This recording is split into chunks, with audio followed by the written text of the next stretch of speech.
Kinumpirma ng Philippine National Police Aurora Provincial Office na walang nakikitang foul play sa pagkasawi ni na Divine Adili. Ito yung mga player ng basketball player ng Ateneo.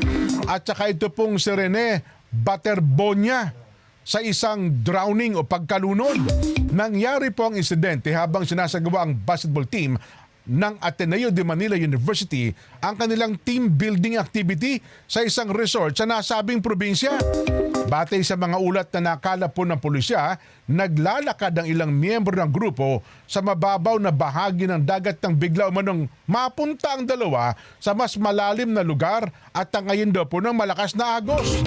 Pinangkang sagipin ng kanilang mga kasama at ng mga lifeguards ang mga biktima, ngunit diniklara silang dead on arrival sa ospital. Patuloy naman ang investigasyon ng otoridad ukol sa insidente. Mukhang malaki paliliwanag ng eskwelahan dito, no?